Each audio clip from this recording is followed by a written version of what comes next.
오늘은 이제 그 추석을 앞두고 또 이렇게 결실의 계절 그 가을을 맞이해서 알곡 성도가 되어야 합니다. 이런 제목으로 말씀을 살펴보려고 하는데요.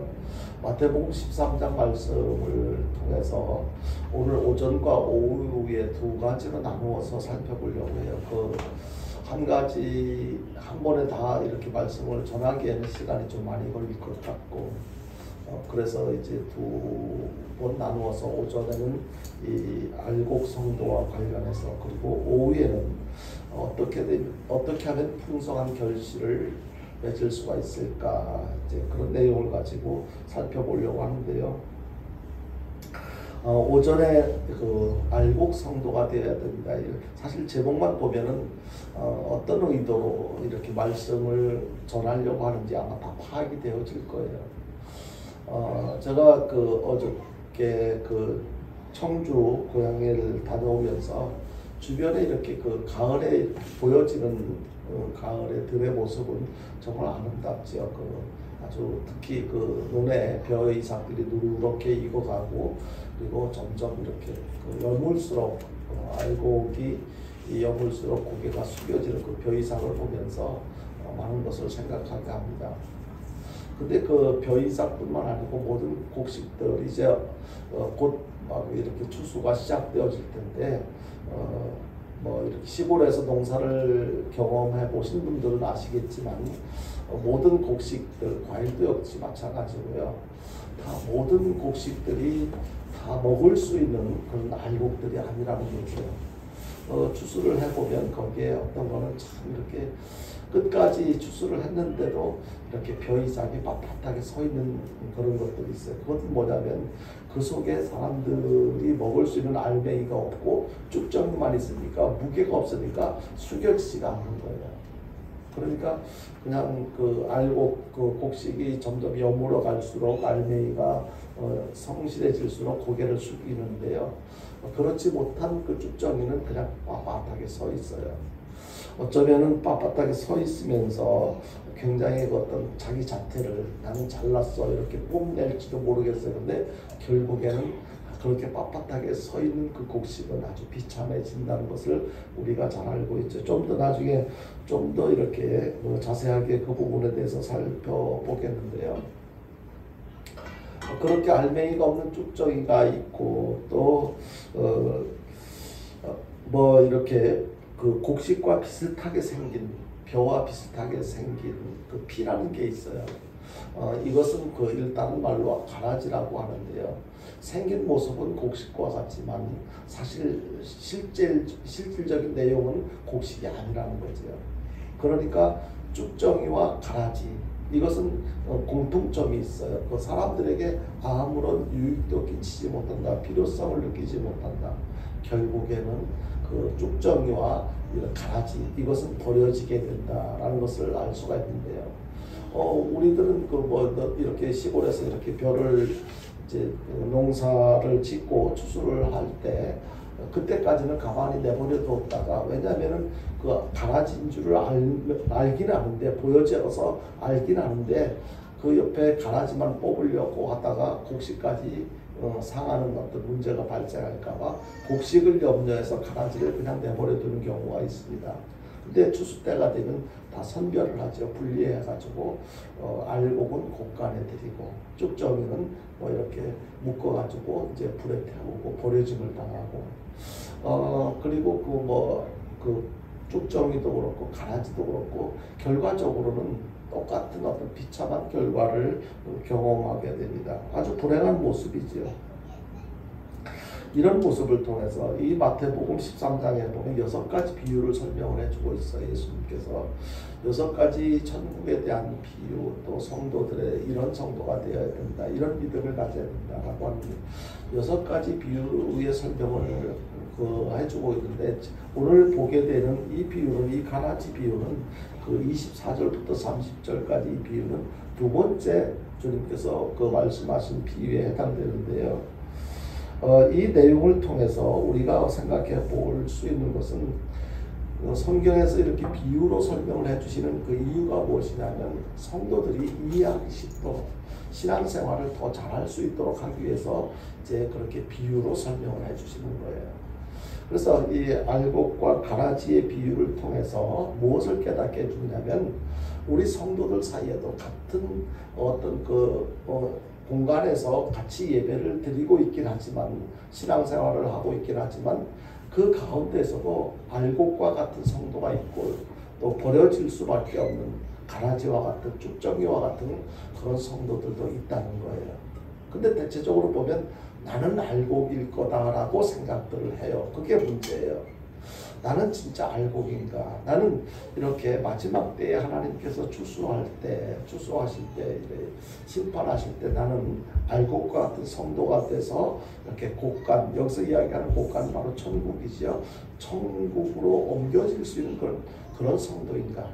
아니면 나는 알곡인 줄 알았는데 마지막 순간까지 이렇게 가라지와 같이 고개 빳빳하게 지내다가 그냥 담으로 묶여져 가지고 버려지거나 불에 태워서 버려지는 그런 존재는 아닐까. 이것은 우리에게 굉장히 중요한 내용입니다. 우리 사람들은 이렇게 착각하고 살아가는 경우들이 있어요. 나는 가짜일 때도 진짜인 것처럼 생각하고 살아. 처음부터 우리가 어떤 물건을 살 때는 가짜인 것을 알면서도 이 모조품인 것을 알면서도 사는 경우들도 있어요. 일단 세상 물건은 가격도 싸고 그냥 실용적이기도 하고 부담 없으니까 그렇게 하는 경우들도 있는데 다른 것은 몰라도 우리의 신앙은 가짜는 절대로 안 된다는 거죠. 지난번에 저도 한번 아무리 진짜 같아도 가짜는 안 됩니다라는 제목으로 한번 말씀을 전해드린 적이 있는데요. 우리는 정말로 아무리 겉으로 볼 때 보여질 때 어떻게 보여진다 할지라도 정말로 우리의 실속 있는 우리의 내용은 알곡과 같은 그런 성도가 되어야 된다는 것을 꼭 기억하고 내가 알곡인지 아니면 나는 알곡인 줄 알았는데 추수 때가 되어도 나는 당연히 천국에 들어갈 것이라고 곳간에 들어질 것이라고 생각했었는데 말씀을 듣고 보니까 나는 쭉정이었었네. 참 감사한 것은 뭐냐면요. 세상의 곡식은요, 알곡과 가라지는 이렇게 바뀔 수가 없어요. 한번 쭉정이의 모습으로, 가라지의 모습으로 이렇게 어떤 결정이 되어졌다면 마지막 순간까지 다시 알곡이 되어질 수 없는데 하나님의 자녀된 우리 성도들의 입장에서는 다시 지금까지의 삶은 쭉정이와 같은 삶이었었다 할지라도 알곡과 같은 삶으로 바뀌어질 수가 있다는 거예요. 그런 기회를 우리에게 주시기 위해서 이런 말씀을 하시는 거예요. 얼마나 감사한지 몰라요. 지금까지는 쭉정이와 같은 가라지와 같은 인생을 살았다 하더라도 아직도 알곡과 같이 되어지기를 원하시는 하나님 아버지의 그 마음으로 지금도 너는 이 말을 듣고 정말로 알곡과 같은 성도인지 아니면 쭉정이와 같은 성도인지 그런 삶인지 한번 심각하게 생각해보고 너의 남은 인생 기간 동안 정말로 이제부터라도 알곡과 같은 삶을 살아갈 수 있기를 바래. 그런 하나님의 마음을 지금 이렇게 전해주시는 것이라고 생각할 때 그것이 얼마나 감사한지요. 나한테는 해당이 안 돼. 아마 다른 사람 두리번거리면서 저 사람이 혹시 쭉정이 아닐까 그런 살필 어떤 필요도 없고 그렇게 해서도 안 돼요. 중요한 것은 하나님께서 나에게 하시는 말씀이 내가 알곡인지 쭉정인지 내 삶을 통해서 점검해 보면 알 수가 있거든요. 근데 우리 모든 성도들은 알곡 성도들이 되어야 되는데 먼저 쭉정이의 이 가라지의 불행한 모습을 먼저 살펴보도록 하겠습니다. 결국 아주 단순해요. 내용은 쭉정이의 결국은 버려지게 된다는 거예요. 불에 태워져서 버려지게 된다는 거예요. 이것을 우리의 모습에 적용시켜서 생각해 본다면 나는 알곡의 모습으로 살아왔음에도 불구하고 마지막 때에 하나님께서 이렇게 나를 인정해 주시지 않고 버려짐을 내가 당한다면 어디로 버려지겠습니까? 결국 내가 버려져야 할 곳은 내가 가야 할 곳은 이렇게 미리 예비한 믿지 않는 쭉정이와 같은 가라지와 같은 삶을 살았던 그 사람들이 가게 될 그런 사람들을 위해서 예비된 지옥으로 갈 수밖에 없다는 거죠. 이것이 다른 사람 얘기가 아니고 바로 내가 그런 존재는 아닌지 이건 누가 이렇게 구별해 줄 수가 없어요. 본인만이 이것을 이렇게 말씀에 근거해서 이렇게 살펴볼 수가 있다는 거죠. 내가 천국의 곳간에 추수때의 곳간에 들여질 사람인가 아니면 버려질 사람인가. 우선 내 자신을 살펴봐야 되고 내가 천국 곳간에 들여질 수 있는 삶을 살아가는 것이 중요하고요. 그리고 다른 사람들도 이렇게 버려지는 삶이 아니라 곳간으로 들여지는 삶을 살아갈 수 있도록 도움을 주는, 나는 천국에 갈 수 있는 그런 곳간에 들여질 수 있는 삶을 살아왔고 그렇게 살아가고 있다 하더라도 그것으로 만족할 것이 아니고 주변을 살펴봐야 돼요. 나는 그렇게 된다 하더라도 주변에 보니까 저 사람은 정말 아무리 생각해도 이렇게 곳간에 천국으로 들어갈 사람이 아니네. 그렇다면 어떻게 될까?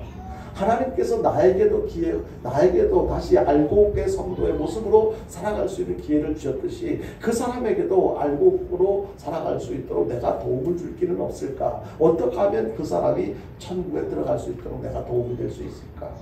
우리는 이런 추석 명절을 맞이해서 결실의 계절 가을을 맞이해서 이런 부분에 대해서 심각하게 생각해 볼 필요가 있습니다. 명절이 되면 이렇게 사람들이 흩어졌던 가족들도 만나고 이웃들도 만나는데요. 가장 우리 신앙인들 입장에서 가장 비중을 두고 중요하게 생각해야 될 부분이 다른 것이 아니에요. 오랜만에 만났으니까 맛있는 음식을 먹고 즐겁게 교제하고 또 어디 놀러 가고 이것이 중요한 게 아니에요. 정말 평소 때는 바쁜 일정 속에서 만나지 못했던 가족들, 그들의 영적 건강 상태를 살펴보고 그들도 알곡 성도가 되어서 신앙생활 이후로라도 잘 할 수 있도록 정말로 그 사람들을 그 만나는 사람들이 가족이고 친척이고 친구들이고 그래서 어떤 관계인지 진짜 사랑한다면 그 사람들을 위해서 내가 그 사람들이 알곡 성도가 되도록 하기 위해서 내가 할 수 있는 일은 무엇일까? 내가 어떤 모습을 통해서 그들에게 정말로 내가 하는 나를 통해서 그들에게 전해지는 복음이 천국 소식이 잘 전해질 수 있을까? 기도하면서 그 명절에 만날 사람들을 이렇게 기다리는 거예요. 기도하면서 하나님 이번에는 그들에게 내가 무슨 말로 어떤 표현으로 그들에게 예수의 사랑을 전해줄 수가 있겠습니까? 단순히 맛있는 과일 몇 상자 한 상자 아니면 고기 몇 번 사가지고 그렇게 대접하는 거 그거요. 요즘에는 흔한 것들이 그것이 문제가 아니에요. 정말로 그들에게 이번 기회가 아니면 내가 복음을 전할 수 있는 기회가 없을지도 몰라 이런 심각한 생각을 가지고 필요하다면 내가 그들에게 무릎을 꿇고 사정을 해서라도 아무개야 아니면 누구시 정말로 내가 생각하기에 내 평생 소원은 당신이 예수 믿고 구원받는 거예요. 나랑 같이 천국 가는 거예요. 사정을 해서라도 그들이 알곡 성도, 하나님께서 보실 때 알곡 성도가 돼서 천국으로 곳간에 들일 수 있는 그런 사람이 되어질 수 있도록 변화되어지는 일에 일조할 수 있는 그런 명절, 그런 우리의 모습들이 되어져야 할 것입니다.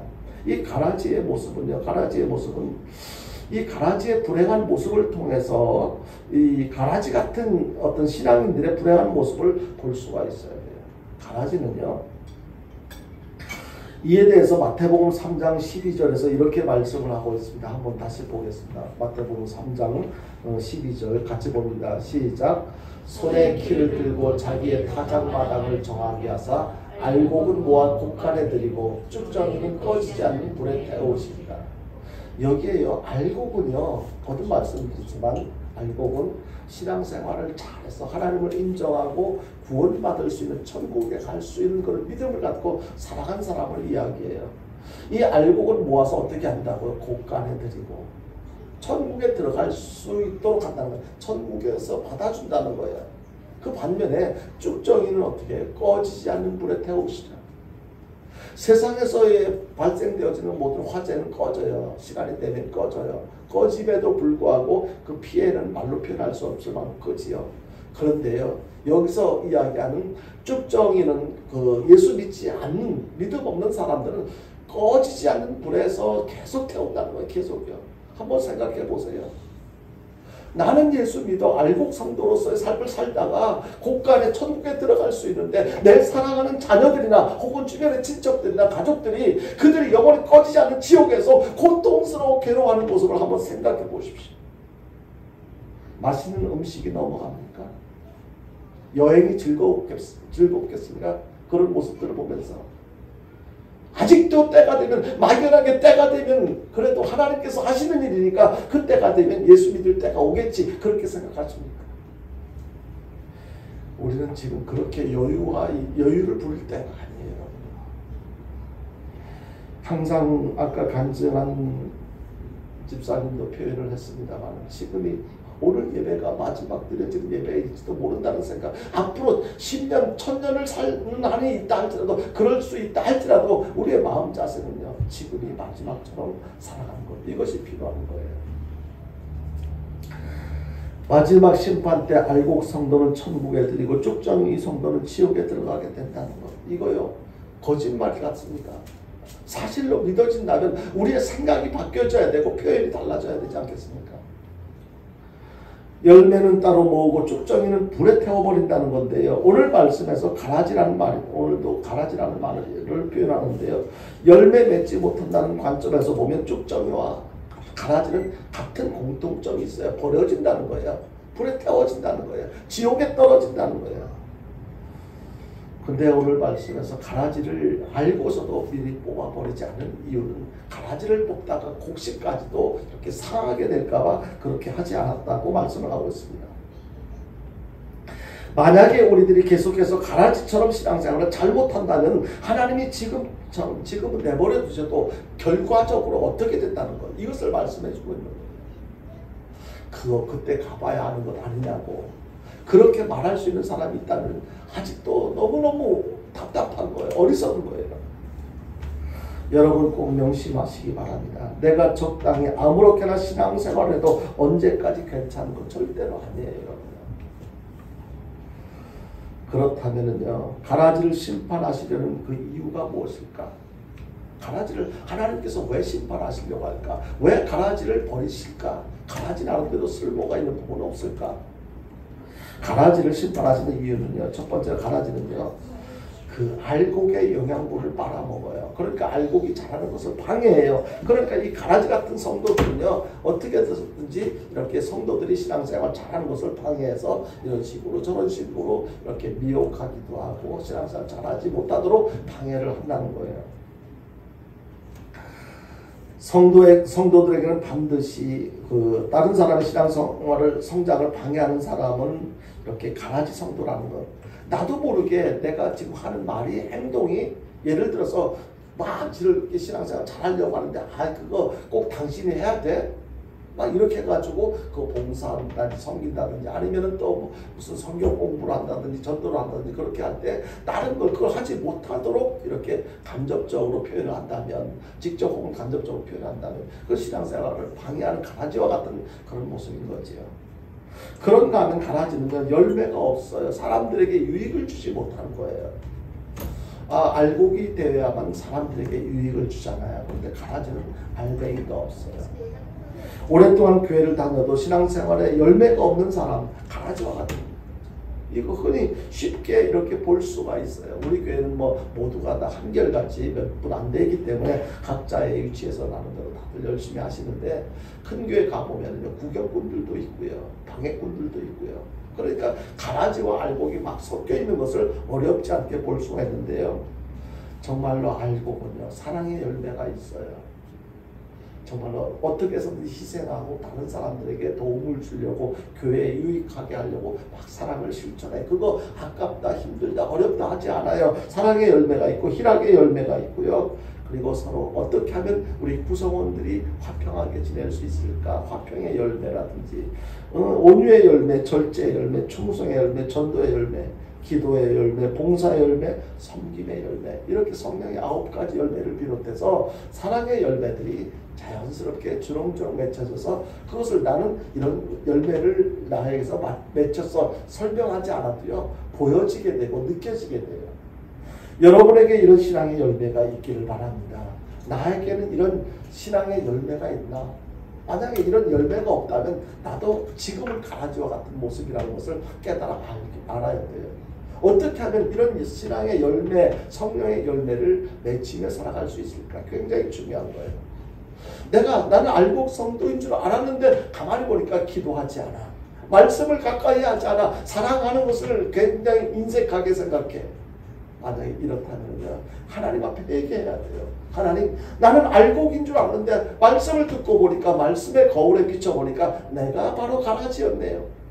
깨닫고 아직도 알곡이 될 수 있는 그 기회를 주신 하나님께 감사하면서 알곡 성도가 되도록 몸부림을 치는 노력이 있어야 될 거예요. 근데 중요한 것은요, 가라지의 정체는, 가라지로 살아갈 수 있도록 하는 그 존재의 정체는 바로 사탄이라는 거예요. 가라지는요, 근본적으로 사탄이 심은 것인데, 오늘 본문 25절에 보니까 이렇게 말씀하고 있어요. 25절을 같이 한번 보겠습니다. 같이 봅니다. 시작.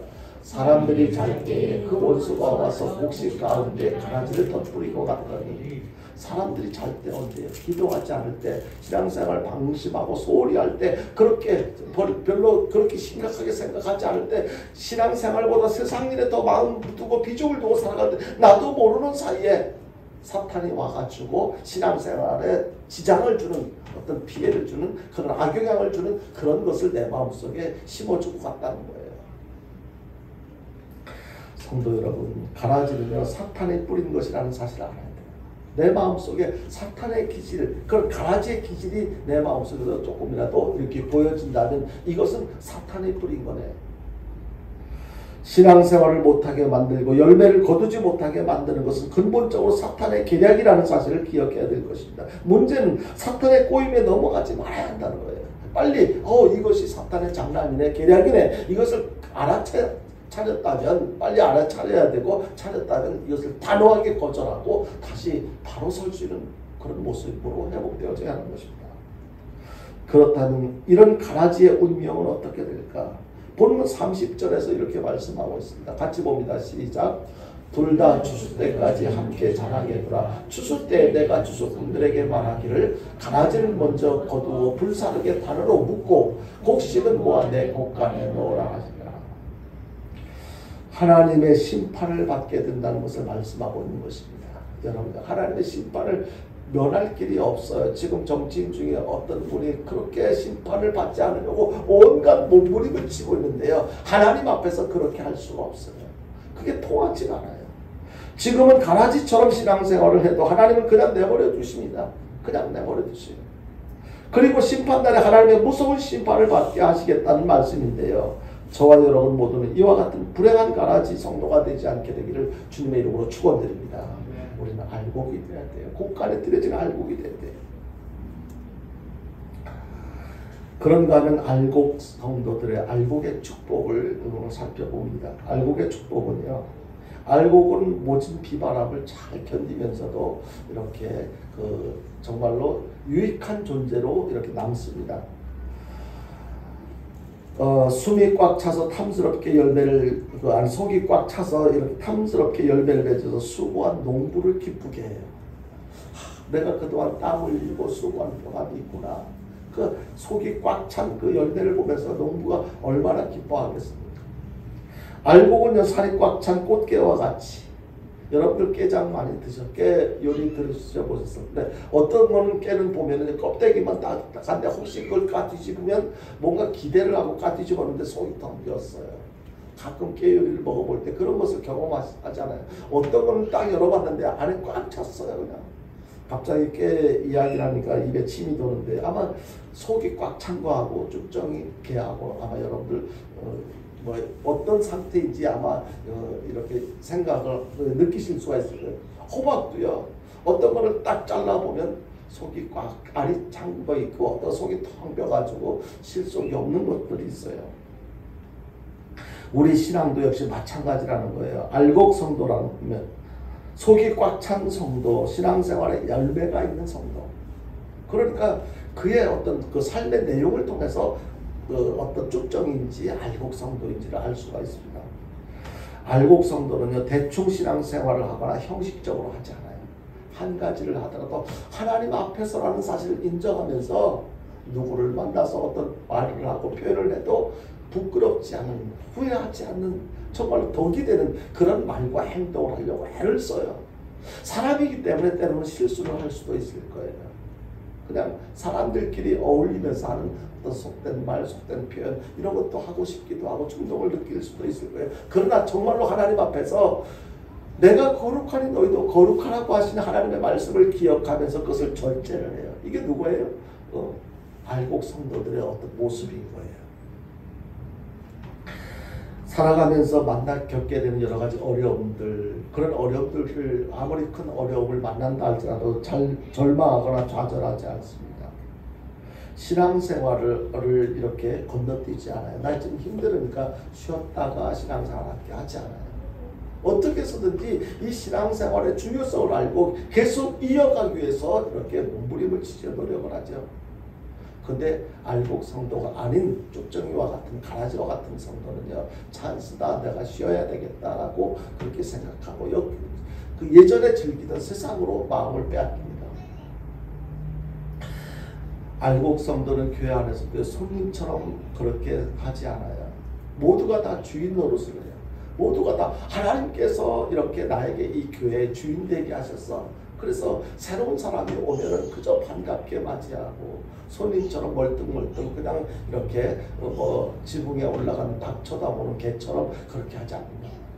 모두가 다 오래된 그 교회 출석한 지 오래됐든지 얼마 안 됐든지 그거 상관없어요. 자기에게 주어진 일에 대해서 최선을 다합니다. 그래서 반드시 열매를 맺게 됩니다. 어떤 교회에서 주일학교 교사를 하든지 식당에서 어떤 일을 하든지 그거 어떻게 따지지 않아요. 그냥 어디에서든지 내가 하나님께로부터 하나님의 영광을 위해서 쓰임 받고 있다는 그 자체만 가지고도 감사한 거예요. 하나님 말씀을 들을 때마다 몰랐던 것을 깨달을 때마다 그걸 그냥 들은 것으로 만족해야 하는 것이 아니라 자꾸 되새김질을 하는 거예요. 오늘 나에게 이 말씀 내가 처음 듣는 말씀은 아닌데 그전에도 들었었는데 왜 그때는 내가 깨닫지 못했던 것, 느끼지 못했던 것을 이번에 느꼈어. 그것이 왜 나에게 하나님께서 말씀하실까? 계속해서 반복해서 되새김질을 하면서 생활에 적용을 시켜갑니다. 누가? 알곡 성도예요. 알곡 성도는요, 하나님과의 사귐이 점점 깊어집니다. 그저 처음부터 예수 믿는 사람들이 처음부터 막 마음이 뜨거워지고 신앙생활이 즐겁고 찬양에 감동을 받고 기도를 오래 하고 그럴 수 있는 사람이 어디 있습니까? 없어요. 그런데 성도들이 계속해서 점점 알곡 곡식이 처음부터 여물어지는 것이 아니고 시간이 지나면서 점점 여물어지는 것처럼 알곡 성도가 되어지는 그 과정에 보면요, 점점 내가 어제보다 오늘보다 내일이 신앙이 점점 자라는 깨달음도 풍성해지고 그러니까 생활이 달라지는 거예요. 점점 삶이 즐겁고 신나는 거예요. 결국 나 같은 죄인이 구원받고 천국에 갈 수 있게 됐다는 것에 대한 확신이 점점 커지니까 삶이 달라질 수밖에 없죠. 그렇게 되니까 알곡 성도는요, 다른 성도들에게 나눠줄 거리가 많아져요. 기쁨을 나눠주고 즐거움을 나눠주고 행복을 나눠주고요. 그냥 뭔가 또 더 줄 것이 없나라고 하면서 나를 살피게 돼. 하나님의 영광을 위해서 내가 조금 더 섬길 건 없을까? 하나님의 자녀된 성도들에게 내가 살아가는데 그들의 행복을 위해서 내가 도움이 될 만한 것은 없을까? 생각이 달라지지요. 그리고 알곡 성도는요, 다른 사람들에게 좋은 영향을 끼치는 거예요. 언젠가 하나님 앞에 섰게 될 때 우리가 지금도 그렇게 하는지는 모르겠지만 학교에서 뭔가 잘했을 때 숙제를 잘했다는 그럴 때 참 잘했어요 라고 하는 이 도장을 딱 받았을 때 집에 와가지고 아이들은 엄마한테 엄마 나 이렇게 선생님한테 칭찬 들었어. 어떤 건데 딱 펼쳐 보여주면 거기에는 선생님이 참 잘했어요 하고 이렇게 활짝 웃는 모습과 그리고 참 잘했어요 라고 적혀져 있는 그 도장을 딱 찍어준 것이 보여지게 됩니다. 우리들도 하나님 앞에 그렇게 갔을 때, 언젠가 갔을 때 뭔가 내가 알아, 네가 어떻게 살았는지 알아, 그런 너 참 잘 살았어, 그런 칭찬을 들을 수 있는, 참 잘했어요 라고 인정을 받을 수 있는, 칭찬을 들을 수 있는 그러한 성도의 삶, 알곡 성도의 삶을 사는 우리들이 되어야 되지 않겠습니까? 그러므로 사랑하는 성도 여러분요, 우리는 결코 쭉정이가 되면 안 돼요. 알곡 성도가 되어야 돼요. 농부이신 하나님을 기쁘시게 하고 풍성한 열매를 맺는 알곡 성도들이 다 될 수 있게 되기를 주님의 이름으로 축원드립니다. 그렇다면 이제 중요한 것은 어떻게 해야지 알곡 성도가 될 수 있겠냐는 거예요.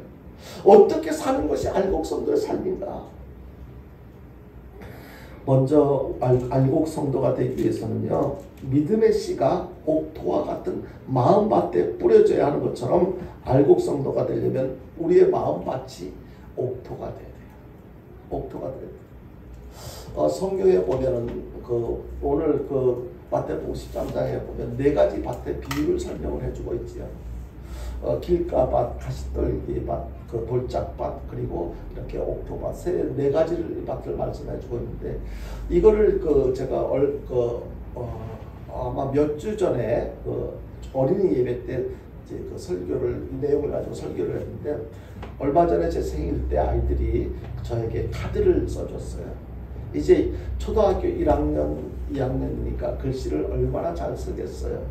삐뚤삐뚤 알아보지도 못할 정도로 그렇게 그림을 그리듯이 썼는데, 그 내용 중에 하나가 이런 것이었어요. 하늘이가 보내는데, 할아버지 저 옥토밭과 같은 마음이 될래요. 저는 그 내용을 듣고 옥토밭과 같은 마음이 될래요 라고 하는 그런 표현을 이 아이가 내가 설교했을 때 그것을 들었구나, 어떤 내용인지 이해를 했구나, 그런 마음이 되고 싶은 마음을 이렇게, 비록 육신적으로는 할아버지와 손자와의 관계지만 교회 목사님과 성도와의 관계 입장에서 우리 할아버지가 무엇을 기뻐하겠나, 어떤 표현을 기뻐하겠나를 알고, 할아버지 나 옥토밭과 같은 마음이 된다. 하은이는 뭐라고 적었느냐 하면, 그 전에 또 이런 얘기, 빛과 소금에 대해서 너희들은 세상의 빛과 소금과 같은 어린이가 되어야 된다는 그런 설교를 또 한 적이 있는데, 할아버지 저는 세상에서 빛과 소금과 같은 사람이 될래요. 굉장히 제가 큰 교회에서 수많은 성도들 앞에서 설교를 하거나 그런 목회를 하고 있지는 못하지만, 비록 작은 교회에서 몇 명 안 되는 아이들 앞에서 설교를 했지만 그 아이들이 기억하고 있어요. 나는 그런 사람이 되고 싶어요. 빛과 소금과 같은 어린이가 되는 사람이 될래요. 옥토밭과 같은 그런 마음을 갖고 살래요. 여러분, 우리가 알곡이 되는 비결은요, 우리의 마음의 밭이 바로 이 옥토가 되어야 되는 거죠. 무슨 뜻입니까? 하나님의 말씀의 씨앗이 우리 마음의 밭에 뿌려졌어요. 길가밭은 딱딱해가지고 말씀을 들었지만 어떻게 돼야 돼요? 어떻게 됩니까? 이 뿌리를 내리지 못하고 그냥 가만히 있다가 새들이 와서 주워 먹어요. 그러니까 말씀의 씨앗이 뿌리를 내리지 못하는 거죠. 가시떨기 밭은 뿌리를 이렇게 씨앗이 뿌려졌는데 싹이 났어요. 크긴 커요. 자라요. 근데 옆에 가시 온갖 장애물들, 인생의 장애물들이 가로막아가지고 신앙이 자라지 못하는 그런 상태를 얘기를 해요. 뭐 여러 가지 어떤 세상의 명예, 권력, 아니면 물질, 이런 것들 때문에 믿음이 안 자라는 거예요. 이거는 가시떨기 밭에 뿌려진 씨앗과 같은 거예요. 내 마음의 밭이 그러면 안 된다는 거예요. 길가밭, 가시떨기밭, 돌짝밭은 뭐예요? 이렇게 처음에 씨앗이 뿌려졌어요. 뿌려져가지고 이렇게 뿌리를 조금 내리기도 해요. 싹도 좀 나와요. 그런데 밑에 돌이 있다 보니까 이 뿌리를 깊이 못 내리는 거예요. 얼마 안 있다가 그냥 시들시들 타서 죽어요. 그러니까 말씀이 내 마음의 밭에 뿌려졌지만 이 돌짝밭과 같은 내 마음의 밭이 그렇다면은 이것이 뿌리를 내리지 못하고 여러 가지 세상적인 염려, 근심, 걱정 뭐 이런 것 때문에 결국 자라지 못하고 아무런 열매도 못 내립니다. 우리의 마음의 밭이 이렇게 길가밭이나 돌짝밭이나 가시떨기밭과 같은 그런 마음이 되면은 결국 알곡 성도가 될 수 없다는 거예요. 어떤 밭이 되어야 됩니까? 옥토가 되어야 되는 거예요. 옥토가와 같은, 정말로 씨앗이 뿌려졌을 때, 마음을 들었을 때 그 말씀을 깨닫고 그 말씀대로 순종해서 여러 가지 어떤 신앙의 열매를 맺혀가면서 그렇게 살아갈 수 있도록 우리의 마음의 밭이 그래야 된다는 거예요. 여러분, 우리의 신앙은 계속 성장해야 되는데요. 우리의 마음의 밭이 거칠면, 여러 가지 옥토가 아니면요, 우리의 마음의 밭이 이렇게 어떤 신앙이 자랄 수가 없고 이 알곡이 될 수가 없어요.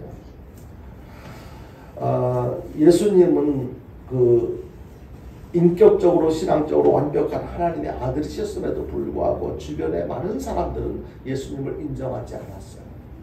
그러니까 알곡 성도의 삶을 살아갈 수가 없었던 거지요. 적어도 하나님의 자녀된 우리들은 알곡 성도가 되려면 하나님을 인정하고 하나님의 말씀을 들었을 때 그것을 액면 그대로 받아들이고 실천하려고 노력하는 것, 이것이 참 중요해요. 그리고 알곡 성도가 되기 위해서는 믿음이 잘 자랄 수 있도록 그런 환경이 필요해요. 그러니까 이 환경은요, 다른 사람들이 만들어주는 것이 아니고 내가 그런 환경을 찾아가야 되고 그런 환경에 머물러야 돼요. 그리고 다른 사람들에게는 알곡 성도가 되어질 수 있도록 그런 믿음이 좋은 환경이 되어지도록 내가 그렇게 도움을 줘야 되는 거예요. 가령 예를 들자면 내가 믿음 없는 사람들과 세상에 불평불만으로 가득한 사람들과 같이 어울린다면, 그런 어울리는 시간이 많다면 어떻게 되겠어요? 나도 모르게 내 믿음도 약해질 수밖에 없어요. 갈등할 수밖에 없지요. 반면에 믿음이 좋은 사람들, 어떤 시련과 환난 속에서도 믿음으로 극복하고 승리하는 그런 사람들과 어울린다면요, 우리에게 신앙생활하는데 큰 도움이 되어줄 수가 있을 거예요. 적어도 우리는 그렇게 살아가기 위해서 교회 중심으로 신앙생활, 인생의 삶을 살아가야만 될 것입니다. 어쩔 수 없이 세상의 모든 사람들과, 이런 다양한 사람들과 어울려 살아야 된다 할지라도 마음은 수시로 교회에 찾아오는 시간이 많아야 되고 하나님 앞에 엎드리는 시간이 많아야 되고 집에서도 수시로 하나님의 말씀을 가까이 하는 생활. 그래서 내가 이 신앙생활, 말씀이 신앙생활을 잘할 수 있도록 알곡 성도로 살아가는데 유익한 환경이 되어질 수 있도록 그렇게 노력하는 것, 이것이 참 중요해요.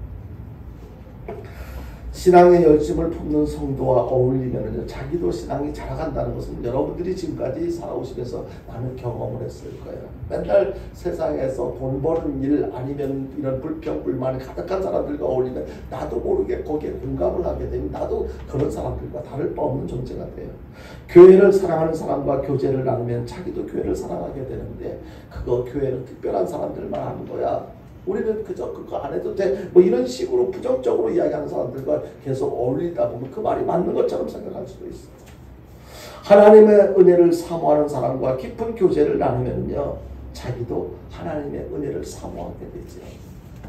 그러니까 하나님 중심의 삶을 사는 사람, 주님과 가까운 영적 교제를 나누려고 애쓰거나 기도를 많이 하는 사람들과 교제를 하면 영적으로도 자연스럽게 성장하게 된다는 거예요. 그러니까 이 알곡 성도로서의 필요한 어떤 환경, 굉장히 중요하다는 것입니다. 알곡 신자가 되기 위해서는 한마디로 이렇게 신앙이 좋은 사람과 교제를 나누는 것이 굉장히 중요합니다. 어떻게 해야 돼요? 다른 사람들이 알곡 성도가 되도록 내가 좋은 영향도 끼쳐야 되겠고, 그렇게 하기 위해서는 교회 중심의 삶을 살아가는 거예요. 이것이 절대적으로 필요하다는 거예요. 그냥 예배 시간만 돼가지고 가끔가다 한 번씩 들어왔다 가끔 그런 상황을 통해서는 알곡 성도가 되는데 굉장히 큰 어려움이 있어요. 그래서 교회 중심의 삶을 살아가는 거예요. 이제 말씀을 정리합니다. 사랑하는 성도 여러분, 알곡 성도가 되기 위해서는요, 하나님을 향한 초점이 잃지 말아야 돼요. 항상 시선을 하나님께 두고 살아야 돼요. 어디서든지 어쩔 수 없이 계속 교회 안에만 머물러 있을 수가 없으니까 내가 세상에서 어떤 환경과 상황에서 살아간다 할지라도 항상 우리의 시선은 하나님께로 향해야 돼요. 사람 때문에 교회 못 나가겠다고 하는 사람들이 가끔 이렇게 있는 것을 보게 되는데요. 그들은 왜 그렇습니까? 사람에게 하나님께 초점을 맞추고 살아야 되는데 사람에게 초점을 맞추다 보니까 신앙적으로도 갈등을 하게 되는 거예요. 하나님께 초점을 맞추면 언제나 열매를 향해 전진하게 되는데요. 그렇게 되기 위해서 우리가 해야 될 것은 신앙적으로, 영적으로 마음의 문을 크게 열어야 돼요. 그냥 마음의 문을 활짝 열지 않고 조금 마음의 문을 조금만 열어놓고서는 하나님이 계시니 안 계시니 따지고 내 기도를 들으시느니 안 들으시니, 우리가 하나님께서 나에게 은혜를 베풀어 주실 수 있도록 내 마음의 문을 활짝 열고 그걸 하나님의 은혜를 사모하며 살아가는 거예요. 환난 날에 하나님을 떠나는 사람도 있는데 오히려 환난을 만나게 되면 그럴수록 더 하나님을 더 꼭 붙잡는 것, 이것이 필요해요. 더 가까이 하는 거예요. 성경에도 보면 그런 경우들이 많잖아요. 다윗도 그랬고요, 야곱도 그랬고, 환난 날에 하나님께 더 가까이 가서 부르짖었던 결국에 승자로 살았던 그들을 우리는 닮을 필요가 있습니다. 환난이 어떤 어려움이 있다면 오히려 하나님과 더 가까워질 수 있는 기회라고 생각하고 더 많이 하나님 앞에 기도하는 거예요. 하나님. 그렇게 하나님을 찾는 자들을 하나님께서는 반드시 만나 주실 것입니다. 하나님께서 위로해 주실 것이고 하나님께서 함께 하시기 때문에 그의 앞날은 형통해질 것이라고 여러분들이 믿으시길 바랍니다. 여러분이 평안한 날에 고요히 주님을 묵상하시길 바랍니다. 여러분들은 평소 때 어떤 시간을 어떤 그 음악 같은 거를 좋아하시는지 즐겨 들으시는지 모르겠지만 요새는 너무너무 환경이 좋아요. 이렇게 마음만 세상에 어떤 나쁜 것도 접할 수 있는 기회가 많아져 있지만 우리가 원한다면 얼마든지 하나님의 은혜를 집에서도 어디서든지 접할 수 있는 찬양을 들을 수 있는 그런 기회가 너무너무 많아요.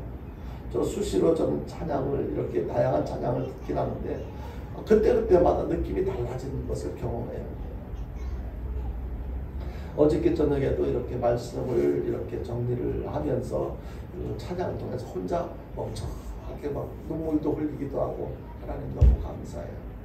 세상의 것을 가까이 하지 않고 하나님의 찬양을 들으면서 내 마음속에 이런 감동을 느낄 수 있게 해주신 하나님 감사해라고 고백하면서 이렇게 한참 동안 그냥 몸은 굉장히 피곤한데 그래도 내일이 주일이니까 주일을 위해서 필요한 것을 준비하면서 찬양을 듣는데 얼마나 은혜가 되는지 몰라요. 그래서 제가 그 찬양을 핸드폰에다가 기록해놨어요. 잊지 않으려고 나중에 또 들어보려고. 여러분들 우리는 평안할 때 하나님을 주님을 묵상한다면 하나님께서 우리를 만져주시는 것을 느낄 수가 있을 거예요. 평안한 날에도 하나님을 의식하며 하나님의 은혜와 이렇게 젖을 먹었던 다윗과 같이 하나님을 가까이 하며 살아가는 저와 여러분들 될 수 있기를 바랍니다. 하나님을 향해 초점을 맞추면요 신앙이 성장하고 열매를 맺도록 하나님께서 축복해 주실 것입니다. 오늘 이 자리에 함께한 우리 모두는 알곡 성도가 되도록 오늘 들려주신 말씀 마음속에 깊이 새기고 내가 알곡인지 쭉정인지 잘 생각하시고 알곡 성도가 되도록 그리고 계속해서 알곡 성도로서의 삶을 유지할 수 있도록 하나님께 초점을 맞추고 순종하며 살아가는 저와 여러분들 될 수 있게 되기를 주님의 이름으로 축원드립니다. 우리 찬송 한 번 부르고 기도